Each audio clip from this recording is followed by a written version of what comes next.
آج سفر المظفر کا آخری جمعہ ہے اور ہم نے اس ماہ مقدس میں اللہ رب العزت کے برگزیدہ بندوں کا ذکر چھیڑا، یعنی اولیاء اللہ کا، کہ ان کی شان کیا ہے، ان کی عظمت کیا ہے اور ان کو پانا ضروری کیوں ہے۔ گزشتہ جمعۃ المبارک پر ہماری گفتگو جاری تھی اور عرض یہ کر رہا تھا کہ اللہ تبارک و تعالی نے اولیاء کرام کو تلاش کرنا یہ نبی کی سنت بنایا ہے۔ حضور علیہ السلام نے خود حکم دیا عمر و علی کو کہ جا کر یمن کے اندر اویس سے ملاقات کرنا۔ سنت کیوں بنایا ہے؟ اس لیے کہ سنت بنے گی تبھی تو شریعت کا حصہ بنے گا۔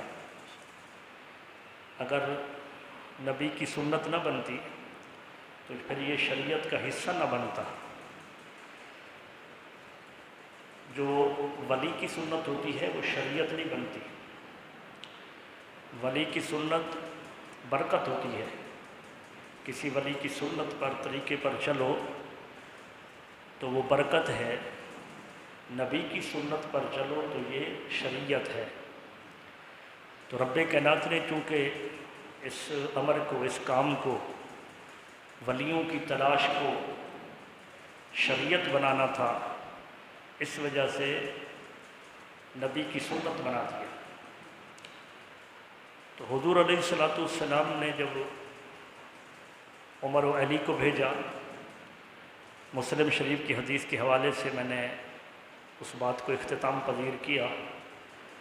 آج میرے ہاتھ میں یہ 15واں پارہ ہے اور اس میں موسیٰ علیہ السلام اور خضر علیہ السلام، یعنی موسیٰ علیہ السلام کا حضرت خضر علیہ السلام کو تلاش کرنا،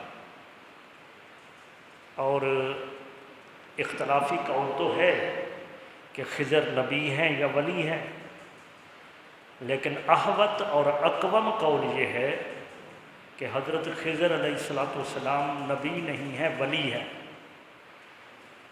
تو یہ حکم ملا تھا حضرت موسیٰ علیہ السلام کو ولی کو تلاش کرنے کا اللہ تبارک و تعالیٰ کی طرف سے۔ تو اس اللہ کے ولی کو کیسے پایا؟ یہ دو آیتیں ہیں، اس کا ترجمہ کرنے کے بعد اپنی بات کو آگے لے کر چلتا ہوں۔ رب کائنات نے ارشاد فرمایا کہ اس کو ملنے کا طریقہ یہ تھا کہ اللہ تبارک و تعالی نے فرمایا کہ جہاں دو دریا ملتے ہیں اس جگہ پر میرا بندہ تمہیں ملے گا۔ تو حضرت موسیٰ علیہ السلام نے اپنے ساتھ اپنے غلام حضرت یوشع بن نون کو ساتھ لیا اور یہ وہاں سے چلے۔ جب چلے تھے تو راستے میں کھانے پینے کے لیے ایک مچھلی کو بھون لیا تھا، مچھلی کو تل لیا تھا، مچھلی یعنی اس کا سالن بنا لیا تھا مچھلی کا۔ جب مچھلی کو کاٹ پیٹ کر اس کا سالن بنا لیا جائے تو بتائیے وہ مچھلی زندہ رہی یا مر گئی؟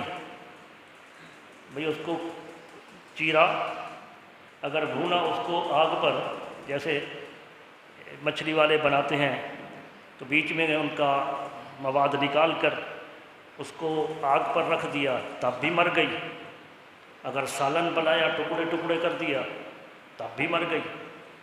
تو بھون کر تل کر اس مچھلی کو سالن بنا لیا۔ اور اپنے ساتھ اس توشہدان میں ڈال کر چل پڑے۔ ایک مقام پر پہنچے تو حضرت موسیٰ علیہ السلام نے اس نوجوان سے، اپنے غلام سے کھانا طلب کیا۔ یہ ہے ایت نمبر 62۔ فلما جاوزا، جب ان دونوں نے تجاوز کیا، آگے بڑھے، قال لفتاہ آتنا غدانا، موسیٰ علیہ السلام نے اپنے اس غلام سے فرمایا کہ آتنا، لیا، غدانا، صبح کا کھانا، میرے پاس صبح کا کھانا لیا۔ لقد لقینا من سفرنا ھذا نصبا، یقیناً اس سفر میں ہمیں مشقت ہوئی ہے، تکلیف ہوئی ہے۔ تو اس مشقت والے سفر میں یعنی ہم تھک گئے ہیں اور اب بھوک نے ستایا ہے، تو صبح کا کھانا لیا۔ اب نوجوان نے کیا جواب دیا؟ اس نے کہا، قالا، اس نے جواب دیا، ارائیتا، کیا آپ نے دیکھا؟ یہ حمزہ استفہامی انکاری کا ہے۔ ارائیتا، کیا آپ نے دیکھا؟ اذ آوینا، جب ہم ٹھہرے تھے، الی الصخرہ، وہ پتھر کے قریب، فإنی نسیت الحوت، بس میں تو مچھلی کو بھول گیا، یعنی بتانا بھول گیا۔ وما انسانیہ الا الشیطان، مجھے نہیں بھلایا مگر شیطان نے بھلوایا، مجھے شیطان نے یہ بات بتانا بھلوا دیا کہ ان اذکرہ، کہ میں اس کا ذکر آپ کے سامنے کروں۔ جب اس پتھر کے قریب ہم ٹھہرے تھے تو وہاں مچھلی کے متعلق آپ کو ذکر کرنا میں بھول گیا۔ کیا ہوا تھا؟ واتخذ سبیلہ فی البحر عجبا، وہ مچھلی تو عجیب طریقے سے سمندر میں چلی گئی تھی، یعنی کہ اس مقام پر، جس جگہ پر وہ پتھر تھا، اس مقام پر موسیٰ علیہ السلام، اس کی تفسیر میں ہے، آرام فرما رہے تھے، اور مچھلی، اس بھونی ہوئی مچھلی، وہ جو سالن بنا ہوا مچھلی کا ہے، وہ اپنے توشہدان سے، برتن سے زندہ ہوئی اور سمندر میں چلی گئی۔ تو یوشع بن نون کہتے ہیں کہ میں بھول گیا تھا اس بات کو آپ کو بتانا، اور یہ بتانا مجھے شیطان نے بھلوایا ہے۔ وہ مچھلی تو عجیب طریقے سے سمندر میں چلی گئی تھی۔ قالا، موسیٰ علیہ السلام نے فرمایا، ذالک ما کنا نبغی، وہ ہماری منزل مقصود ہے۔ قال ما کنا نبغی، جس جگہ کی ہمیں تلاش تھی وہ جگہ ہے۔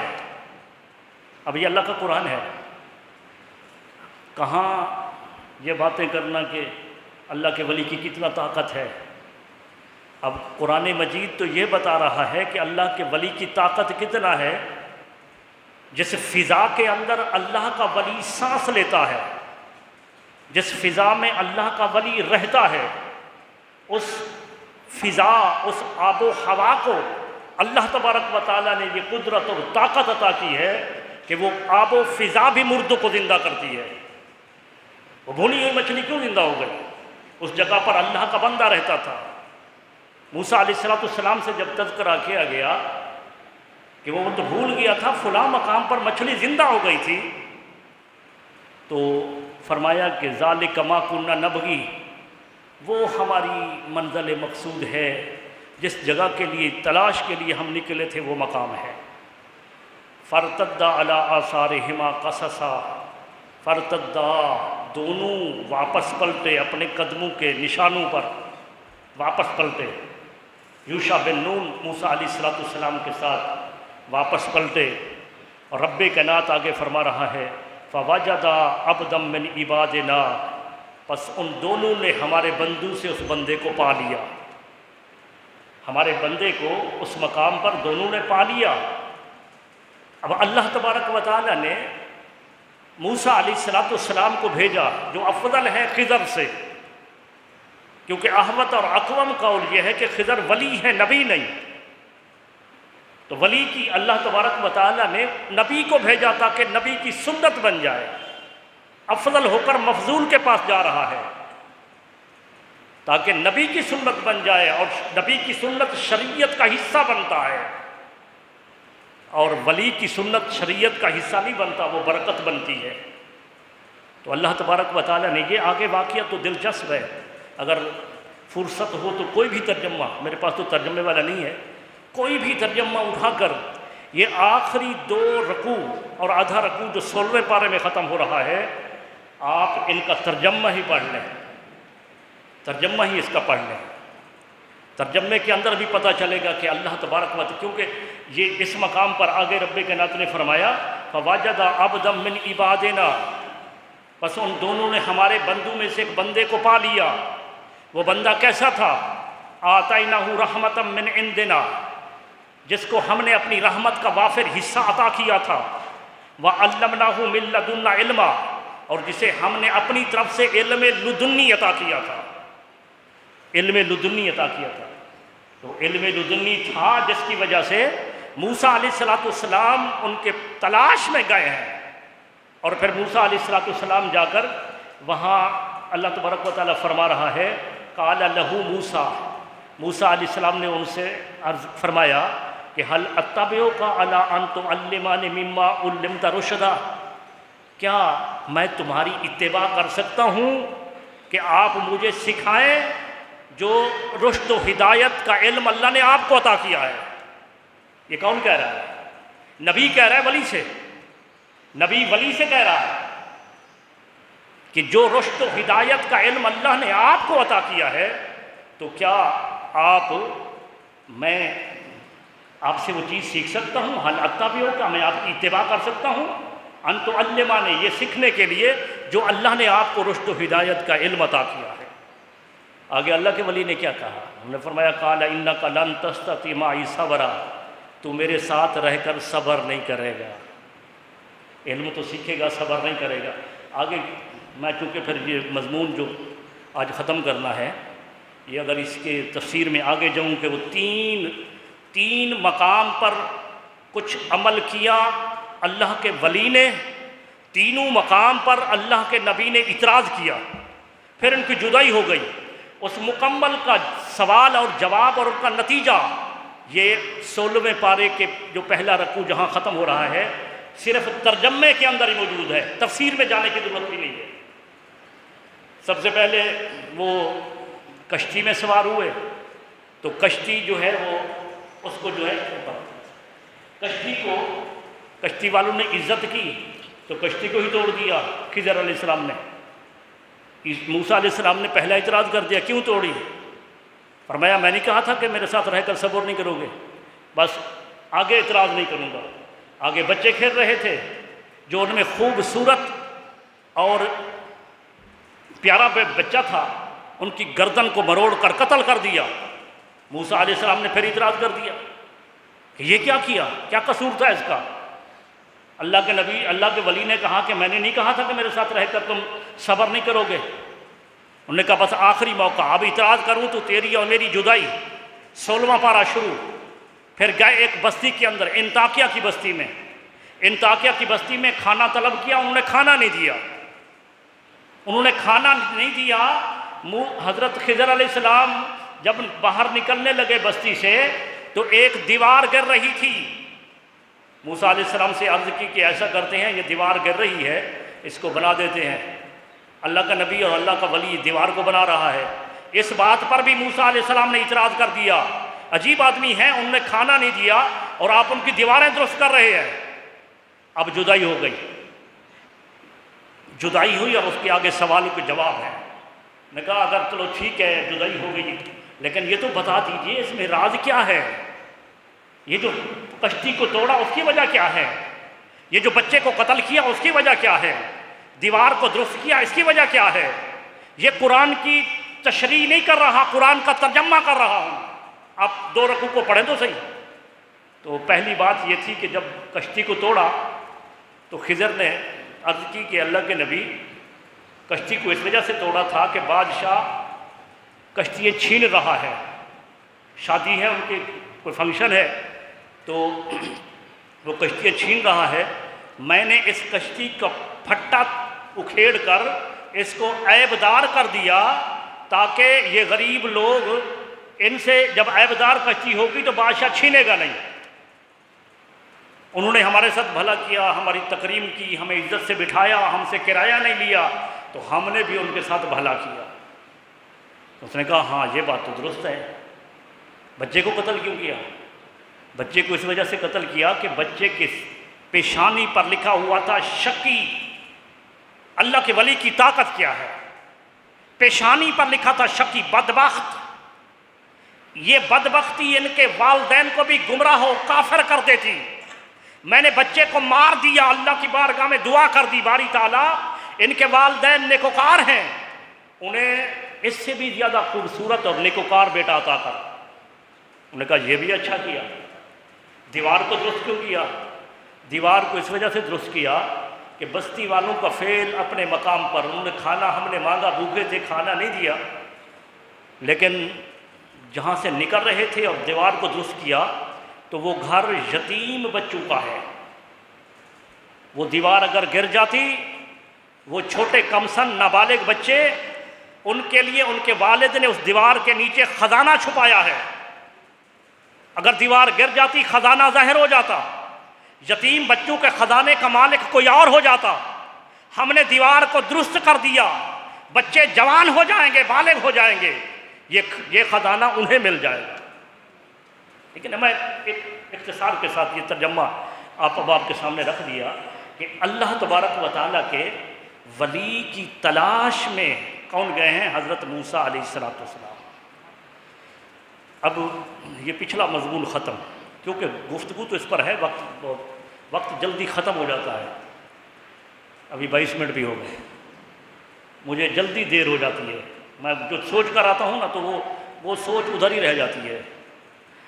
تو اب یہ بات جب آ گئی کہ ولی کی یہ شان ہے، اللہ تبارک و تعالیٰ نے یہ شریعت کا ایک حصہ بنایا ہے کہ ولی کو تلاش کرو۔ ایک بات ہے جو لوگوں میں زیادہ مشہور ہے اور لوگ اس کو حدیث سمجھتے ہیں، حالانکہ حدیث نہیں ہے۔ وہ یہ ہے کہ من لا شیخ لہو شیخہ الشیطان، کہ جس کا کوئی شیخ نہیں ہے اس کا شیخ شیطان ہے۔ تو لوگ کہتے ہیں کہ نہیں، جو بھئی یہ بیعت جو ہے، بیعت شیخ پیر مرشد بنانا، یہ حدیث ہے، حضور نے فرمایا ہے کہ من لا شیخ لہو شیخہ الشیطان۔ تو سب سے پہلی بات یہ کلیئر کروں، یہ حدیث نہیں ہے، یہ حدیث نہیں ہے کہ جس کا کوئی شیخ نہیں ہے اس کا شیخ شیطان ہے، یعنی جس کا کوئی مرشد نہیں ہے اس کا مرشد شیطان ہے، یہ حدیث نہیں ہے۔ لیکن بات غلط بھی نہیں ہے، حدیث نہیں ہے، یہ قول ہے حضرت باجدید بستامی کا۔ اعلیٰ حضرت عظیم البرکت نے اس کو اپنے فتویٰ کے اندر لکھا، امام قشیری نے اپنے رسالے کے اندر لکھا کہ یہ قول حضرت باجدید بستامی کا ہے، اور قول یہ ہے کہ خود یہ قرآن کا ترجمہ ہے۔ جیسے کوئی بات کوئی کرتا ہے نا تو بات تو محاورتاً ہوتی ہے، لیکن وہ قرآن مجید یا حدیث مبارک سے جوڑ کھاتی ہے، تو یہ وہ بات ہے جو قرآن سے جوڑ کھاتی ہے، قرآن مجید کے ساتھ۔ یہ قرآن مجید میں ایک مقام ہے، اسی سورہ کہف میں، سورہ کہف کے اندر اگر آپ تفصیل کے سورہ کہف کو پڑھیں تو آپ کو 3 واقعات ملیں گے۔ ایک واقعہ ملے گا اصحاب کہف کا، ایک واقعہ ملے گا موسیٰ اور خضر کا، اور تیسرا آخر میں جو رکوع ہے اس میں ملے گا حضرت ذوالقرنین کا، یاجوج و ماجوج کے حوالے سے، اور وہ جو دیوار کھڑی کی تھی اس کے حوالے سے آخری رکوع کے اندر اس کا تذکرہ ہے۔ تو جہاں حضرت وہ جو اصحاب کہف تھے ان کا ذکر ہے، وہ اصحاب کہف کون تھے اس کی تفصیل میں نے درس قرآن میں جو ہم اتوار کو ہوتا ہے اس کی تفصیل کے ساتھ میں نے گفتگو کی ان آیات پر، لیکن آج اشارتاً بات کر کے آگے گزرنا چاہتا ہوں کہ اصحاب کہف اللہ کے ولی تھے۔ اس وقت کا جو بادشاہ تھا دقیانوس، اس کے ظلم و ستم، اور بالخصوص یہ ظلم کہ مجھے سجدہ کرو، مجھے معبود سمجھو، تو اس وجہ سے انہوں نے، وہ کتنے تھے؟ قرآن مجید اس کی تعداد بتاتا ہے کہ سیقولون ثلاثہ رابعہم کلبہم، وہ 3 تھے، چوتھا ان کو کتا تھا۔ ویقولون خمسہ، اور وہ 5 تھے اور چھٹا ان کا کتا تھا۔ یا تیسرا قول یہ آیا کہ وہ 6 تھے اور 7واں ان کا کتا تھا، 7 تھے اور 8واں ان کا کتا تھا۔ رب کائنات نے ان ولیوں کی یعنی جو لوگوں کے اندر مشہور تھا کہ وہ کتنے تھے، رب کائنات نے ان کی گنتی کے ساتھ ان کے کتے کا ذکر بھی کیا کہ وہ 3 تھے تو چوتھا ان کو کتا تھا، وہ 4 تھے تو 5واں ان کو کتا تھا، وہ 6 تو 7واں ان کو کتا تھا۔ رب کائنات نے ان کے کتے کا ذکر کیا۔ اور پھر وہ جس غار میں جا کر انہوں نے آرام کیا، کہف غار کو کہتے ہیں، پہاڑ میں ایک غار تھی جہاں وہ آرام کیا، تو قرآن مجید کا ترجمہ ہے کہ جس جگہ پر وہ سوئے تو وہ دہانہ غار کا، جیسے یہ دیوار ہے، یہ دروازہ ہے، اور ادھر بھی اس طرح سے کھلے دہانے والی غار تھی، جس جگہ پر سوئے تھے جب سورج طلوع ہوتا تو دھوپ اندر آ سکتی تھی، جب غروب ہوتا ادھر تو یہ دہانہ غار کا اس طرح بڑا ہونے کی وجہ سے دھوپ اندر آ سکتی تھی۔ لیکن رب کائنات نے فرمایا کہ ان ولیوں کو دھوپ کی شدت اور گرمی سے بچانے کے لیے جب سورج نکلتا تھا تو داہنی طرف مڑ جاتا تھا، جب غروب ہوتا تھا تو بائیں طرف مڑ جاتا تھا۔ اب مفسرین کرام نے باقی تو سب نے کہا کہ صحیح ہے، لیکن بعض مفسرین کرام نے کہا نہیں، سورج کا راستہ ہی ایسا تھا۔ میں کہتا ہوں کہ اگر سورج کا راستہ یہ تھا تو ذالک من آیات اللہ، یہ اللہ کی نشانی ہے، تو قرآن نے یہ کیوں کہا؟ اگر راستہ ہی وہی تھا تو یہ اللہ تبارک و تعالی نے یہ کیوں فرمایا کہ یہ اللہ کی نشانی؟ طلوع ہوتے ہوئے داہنی طرف مڑ کر نکلنا، کترا کر نکلنا، غروب ہوتے ہوئے شمال کی طرف کترا کر نکلنا، یہ راستہ سورج کا نہیں تھا۔ سورج تو اپنے راستے، مقرر راستے پر چلتا ہے، سورج کا ایک مقرر راستہ ہے۔ وَالشَّمْسُ تَجْرِي لِمُسْتَقَرٍّ لَهَا ذَلِكَ تَقْدِيرُ الْعَزِيزِ الْعَلِيمِ۔ سورج کا ایک مقرر راستہ ہے، مقرر راستے پر چلتا ہے، اور یہ اللہ کی تقدیر ہے۔ لیکن 309 سال اللہ نے اپنی تقدیر کو بدل دیا۔ اللہ کے ولی سوئے تو رب کائنات نے سورج کو حکم دیا میں تقدیر کو تبدیل کر رہا ہوں، جب طلوع ہو تو داہنی طرف غار کے منہ کے داہنی طرف مڑ جانا، اور جب غروب ہو تو بائیں طرف مڑ جانا، اور فرمایا ذالک من آیات اللہ، یہ اللہ کی نشانی تھی۔ راستہ تو وہی تھا قرآن کا جو مقرر، سورج کا جو مقرر تھا، لیکن اللہ کی آیات تب بنی جب اللہ تبارک و تعالی نے 309 سال تک اس سورج کے راستے کو تبدیل کر دیا اور اپنی نشانی بنا دیا، اپنی نشانی بنایا۔ اب اس کے بعد رب کائنات نے وہ فرمایا کہ وَمَن يَهْدِ اللَّهُ فَهُوَ الْمُهْتَدِ۔ وہ بات کر رہا ہوں نا کہ جو قول ہے کہ مَن لَا شَیخَ لَهُ شَیخُهُ الشَّیطان، جس کا کوئی شیخ نہیں ہے تو اس کا شیخ شیطان ہے۔ تو میں نے کہا کہ قرآن مجید بھی، یہ چونکہ حدیث تو ہے نہیں، یہ تو میں کلیئر کر دوں آپ کو، حدیث نہیں ہے، قول ہے ابا یزید بستامی کا، لیکن درست قول کس طرح ہے کہ رب کائنات نے اپنے ان ولیوں کا تذکرہ کرتے کرتے اس مقام پر ارشاد فرمایا کہ من یہدہ اللہ فہو المہتد، جسے اللہ ہدایت دے دے وہی ہدایت پر ہے، ومن یضلل فلن تجد لہ ولیا مرشدہ، جو گمراہ ہو جائے تو ان کے لیے تم کوئی ولی مرشد نہیں پاؤ گے۔ گمراہ کے لیے ولی مرشد قرآن کا لفظ ہی ہے، لفظ ہے قرآن کے، لن تجد لہ ولیا مرشدہ، ان کے لیے تو ولی مرشد نہیں پائے گا۔ پتہ چلا ولی مرشد کا پایا جانا ہدایت ہے، اور ان کا نہ پایا جانا یہ گمراہی ہے۔ اور گمراہ کون کرتا ہے؟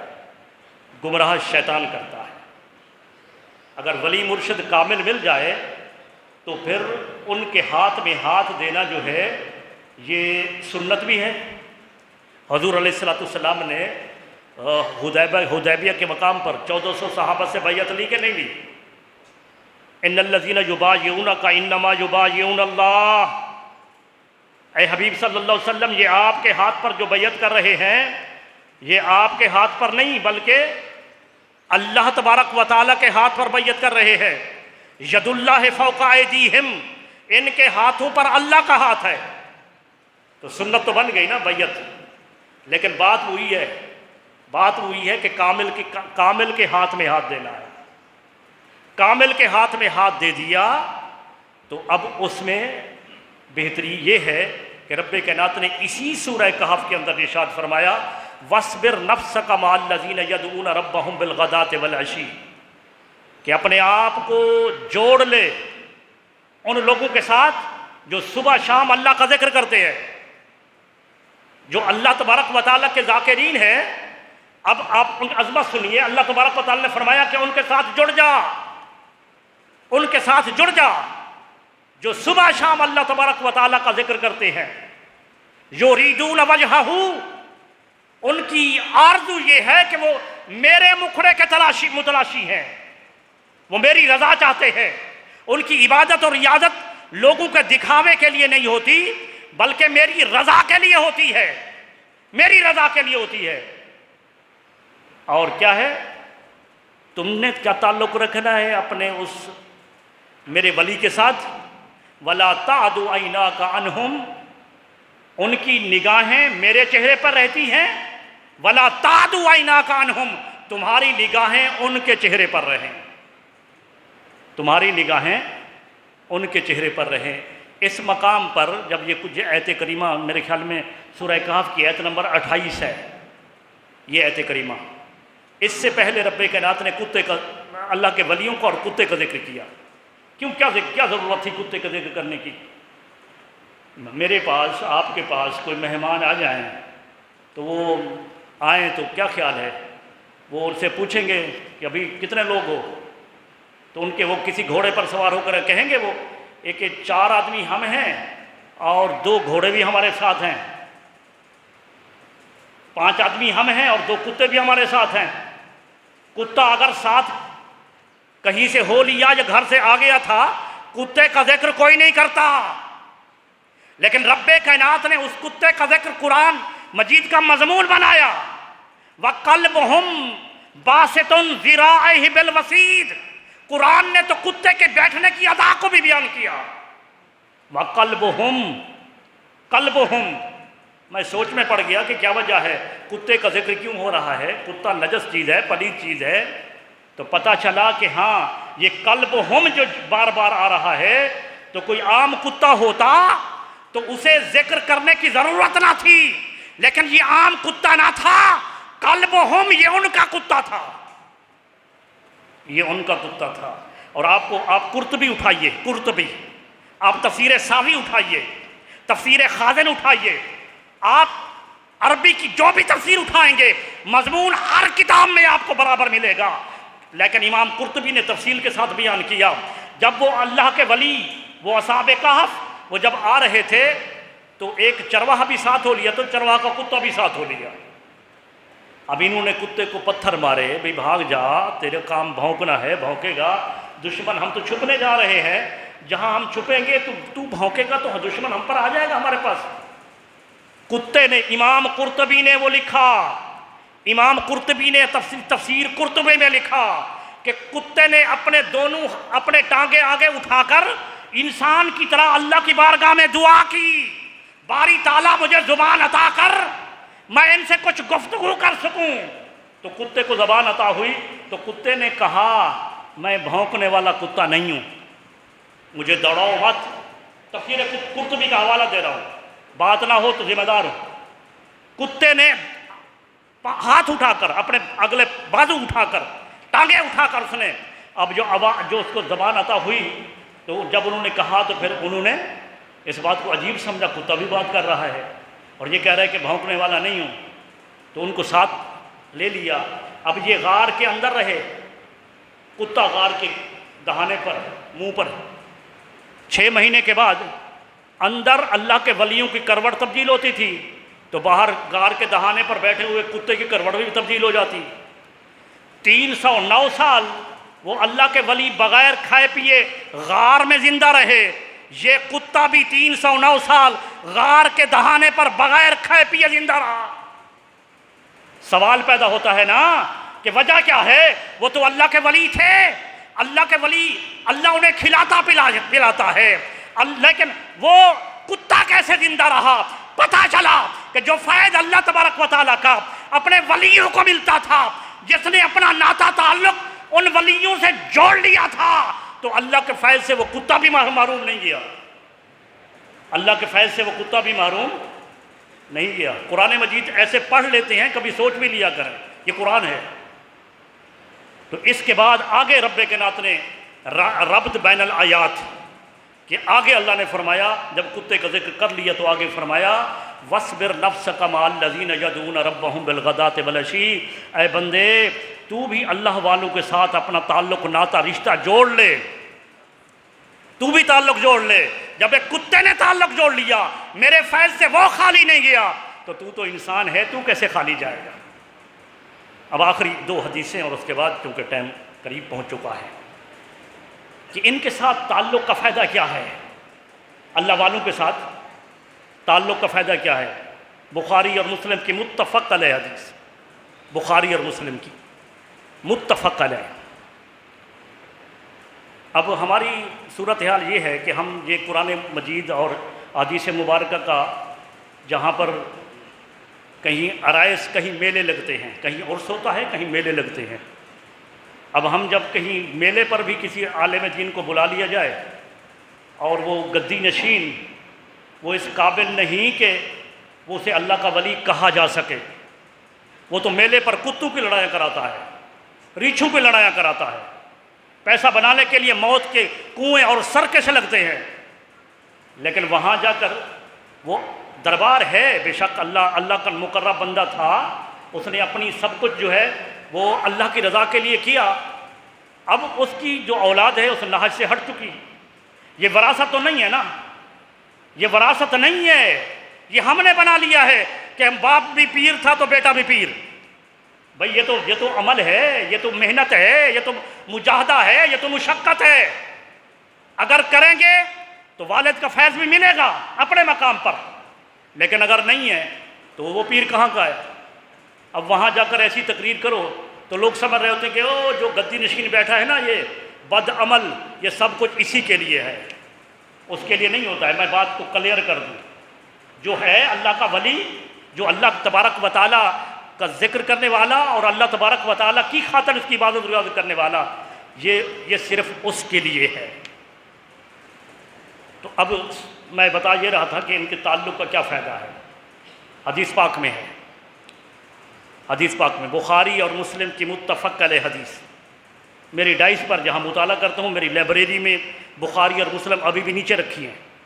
رات مطالعہ کر رہا تھا، پرسوں رات کو میں نے مطالعہ کیا، دونوں حدیث پر نشان لگے ہیں۔ بخاری مسلم کی متفق علیہ حدیث، رسول اللہ صلی اللہ علیہ وآلہ وسلم نے فرمایا، اور یہ بھی آپ کو بتا دوں کہ مسلم اور بخاری میں جہاں یہ حدیث ہے تو امام مسلم نے بھی، امام بخاری نے بھی یہ حدیث کا باب باندھا ہے، جس کا ترجمہ یہ ہے کہ امت مصطفیٰ میں سے وہ لوگ جو بغیر حساب کتاب کے جنت میں جائیں گے۔ حساب کتاب نہیں ہوگا، حساب کتاب نہیں ہوگا، یہ امام بخاری نے باب باندھا ہے۔ امام بخاری کی کتاب صحیح بخاری، وہ کتابیں تو اور بھی لکھی ہے نا، صحیح بخاری، کتاب الرقائق، کتاب الرقائق کے اندر امام بخاری نے باب باندھا کہ وہ لوگ جو بغیر حساب کتاب کے جنت میں جائیں گے۔ نیچے انہوں نے حدیث بیان کی، حدیث کے راوی ہیں حضرت سہل بن سعد ساعدی رضی اللہ تعالیٰ عنہ، وہ حدیث کے راوی ہیں، وہ فرماتے ہیں کہ امت مصطفیٰ میں سے، رسول اللہ صلی اللہ علیہ وآلہ وسلم کی امت میں سے 70,000 لوگ وہ بغیر حساب کتاب کے جنت میں جائیں گے۔ 70,000 لوگ، حساب کتاب نہیں ہوگا، 70,000۔ اور پھر فرمایا کہ وہ جو 70,000 ہوں گے وہ ہر ایک وہ بتا رہے ہیں کہ اللہ کے ذاکرین اور اللہ کے ولی کے ساتھ تعلق جوڑنے کا فائدہ کیا ہے؟ فرمایا ہر ایک وہ 70,000 جو برگزیدہ اور چنے ہوئے ہیں، ہر ایک اپنے اپنے ساتھ 70,000 کو ساتھ لے جائے گا، 70,000 کو ساتھ لے جائے گا۔ یہ تو تھی مسلم کی حدیث۔ بخاری میں وہ کتاب الرقائق کا حوالہ میں نے دیا، وہاں راوی کہتا ہے، راوی وہاں بھی وہی ہے، راوی وہ بھی وہاں پر بھی وہی، وہ راوی حضرت سہل بن سعد الساعدی وہ راوی ہیں، فرماتے ہیں کہ بخاری میں فرمایا کہ 70,000 70,000 70,000 وہ بغیر حساب کتاب میں جنت میں جائیں گے، اور ہر ایک 70,000 لے جائے گا۔ اور آگے فرماتے ہیں او یعنی یا، فرمایا 700,000 یا 7,00,000 لوگ، یعنی راوی کہتا ہے کہ 70,000 اور پھر اسی کی دوسری روایت میں فرمایا 7,00,000 لوگ وہ ہوں گے جو بغیر حساب کتاب کے جنت میں جائیں گے، بغیر حساب کتاب کے جنت میں جائیں گے۔ اس حدیث کو امام نسائی نے بیان کیا، اور راوی تو میں گنتی آپ کی صحابہ کرام جنہوں نے روایت کیا ان کی تو ایک لمبی تفسیر ہے، لیکن میں راوی جو اہم راوی ہے ان کی حدیث کو بیان کر رہا ہوں۔ کون ہے وہ؟ حضرت عمر بن خطاب رضی اللہ تعالیٰ عنہ، نسائی شریف، اور حدیث نمبر ہے 3527، یہ کتاب بھی میری ڈائس پر رکھی ہے۔ اس میں حضرت عمر فاروق رضی اللہ تعالیٰ عنہ حدیث کے راوی، آپ فرماتے ہیں کہ آخرت میں کچھ لوگ ایسے ہوں گے کہ جو نہ نبی ہوں گے نہ شہید ہوں گے، لیکن ان کے لیے ممبر بھی نور کے ہوں گے، نور کے موتیوں کے ممبر ہوں گے، نور ان کی گردش کر رہا ہوگا، اور وہ بغیر حساب کتاب کے جنت میں جائیں گے۔ عمر فاروق نے فرمایا کہ ایک دیہاتی نے عرض کی یا رسول اللہ وہ کون ہوں گے جو نہ نبی ہوں گے نہ شہید ہوں گے، اور نبی اور شہید بھی ان کی عظمت پر رشک کریں گے، وہ کون ہوں گے؟ حضور علیہ السلام نے آیت کو تلاوت کر دیا، فرمایا الا ان اولیاء اللہ لا خوف علیہم ولا هم یحزنون، وہ اللہ کے ولی ہوں گے، وہ اللہ کے ولی ہوں گے جو بغیر حساب کتاب کے 70، دیکھو کیسا سما ہے۔ وہ اکثر میں بات کرتا ہوں نا کہ ہمارے لیے حساب کتاب ہوگا، اللہ والوں کے لیے پکنک کا دن ہوگا۔ اب یہ میدان معاشر ہے، افراتفری ہے، ہر کسی کو اپنی پڑی ہے، کوئی میدان پر اپنے اعمال کو دیکھ رہا ہے، کوئی پل صراط پر گزرتے ہوئے لڑھک کر جہنم میں گر رہا ہے، ہر کسی کے لیے افراتفری ہے۔ اور ادھر اللہ کے ولی، ان کی شان یہ ہے کہ ہر ایک 70,000 کو لے کر بغیر حساب کتاب کے جنت میں داخل ہو رہے ہیں، بغیر حساب کتاب کے جنت میں داخل ہو رہے ہیں۔ اور بخاری شریف وہی حدیث جو پہلے بیان کر رہا تھا سہل بن سعد کی، اس میں بتایا طریقہ کہ وہ 7,00,000 وہ جنت میں کیسے داخل ہوں گے۔ فرمایا کہ متماسکین آخذ بعضهم ببعض، وہ ایک دوسرے کے ہاتھوں کو تھام لیں گے، ایک دوسرے کے ہاتھ کو تھام لے گا، ایک اس کے ہاتھ کو تھام لے گا، یہ 7,00,000 کی ایک زنجیر بن جائے گی۔ رب کائنات کا حکم ہوگا اے فرشتوں ہٹ جاؤ ان کے سامنے سے، انہیں بغیر حساب کتاب کے جنت میں جانے دو۔ زنجیر بنا کر جائیں گے، زنجیر بنا کر۔ بخاری شریف کتاب الرقائق، اور اسی حدیث میں حضور علیہ السلام نے فرمایا کہ ان کی علامت، ان کا حالت کیا ہوگی، چہرہ ان کا کیسا ہوگا؟ فرمایا وجوہہم ان کا چہرہ وہ لیلۃ البدر جیسے 14ویں رات کا چاند ہوتا ہے اس سے بھی زیادہ چمک رہا ہوگا، زیادہ چمک رہا ہوگا۔ اب ترمذی، نسائی، ابو داؤد کی حدیث دے رہا ہوں، صحیح حدیث، سیاستہ میں سے صحیح حدیث۔ اور آخری بات وہ یہ کہ رسول اللہ صلی اللہ علیہ وآلہ وسلم نے فرمایا، رسول اللہ صلی اللہ علیہ وسلم نے فرمایا کہ اے لوگو تم اپنے معاملات میں ایک دوسرے سے جو جھگڑا کرتے ہو، اللہ کے ولی اس سے کہیں زیادہ اللہ کی بارگاہ میں اپنے ساتھ تعلق رکھنے والوں کے ساتھ جھگڑیں گے۔ تعلق کیسا تعلق؟ ایک رسم بن چکی نا عام ایسے، اور دور بھی ایسا آ گیا کہ اب ہمیں ولی مل ہے تو صحیح، ولی ہے تو قیامت، جب تک ولی رہیں گے قیامت نہیں آئے گی، لیکن معاملات کچھ عجیب قسم کے ہو گئے نا۔ لیکن تلاش کرو اللہ کے ولی ہے، ان کے ساتھ تعلق کا فائدہ کیا ہے؟ آخری حدیث فرمایا کہ جو اللہ کی بارگاہ میں اپنے ساتھ تعلق رکھنے والوں پر جھگڑیں گے، وہ تم آپس میں کیا جھگڑتے ہو، وہ اللہ کی بارگاہ میں اس سے زیادہ اللہ فرمائے گا کہ جاؤ تم جنت کے اندر، یعنی بغیر حساب کتاب کے جنت میں جاؤ۔ تو وہ کہیں گے باری تعالیٰ ہم تو جنت میں نہیں جاتے۔ کچھ لوگ ہیں جو نمازیں ہمارے ساتھ پڑھتے تھے، حج ہمارے ساتھ کرتے تھے، اعمال صالحات ہمارے ساتھ کرتے تھے، آج وہ جہنم میں پڑے ہیں، ہم انہیں جہنم میں چھوڑ کر کیسے جنت میں چلے جائیں؟ ہم انہیں چھوڑ کر نہیں جا سکتے۔ یہ سخی لوگ ہوتے ہیں، سخی لوگ۔ تو فرمایا ہم انہیں چھوڑ کر جنت میں نہیں جا سکتے۔ رب کائنات کی رحمت جوش میں آئے گی، اللہ تبارک و تعالیٰ اپنے ولیوں کی لاج رکھے گا، فرمائے گا تم انہیں جانتے ہو، پہچانتے ہو انہیں جو جہنم میں جل رہے ہیں؟ باری تعالیٰ جانتے ہیں۔ اللہ فرمائے گا جاؤ جہنم کے اندر جنہیں جنہیں جانتے ہو پکڑ کر جنت میں لے جاؤ، جنت میں لے جاؤ۔ اب حدیث تو ہو گئی ختم، لیکن بتانا یہ چاہتا ہوں کہ اللہ نے یہ کیوں نہیں فرمایا اے ملائکہ یہ میرے ولی ہیں، میرے برگزیدہ ہیں، ان کے جو تعلق رکھنے والے ہیں جاؤ تم انہیں جہنم سے نکالو جنت میں لے جاؤ؟ یہ کیوں فرمایا اللہ کے ولی سے، اللہ نے اپنے ولیوں سے؟ تم جاؤ، تم نکال کر انہیں جنت میں پہنچاؤ۔ اگر فرشتے جاتے تو کہنے والا کوئی کہہ سکتا تھا اس وجہ سے جہنم میں نکالے گئے، جہنم سے نکالے گئے، شاید ان کو عذاب کی مدت پوری ہو چکی ہے نا؟ کہہ سکتا نا کہ شاید عذاب جو ہونا تھا ہو گیا اس وجہ سے نکالے گئے۔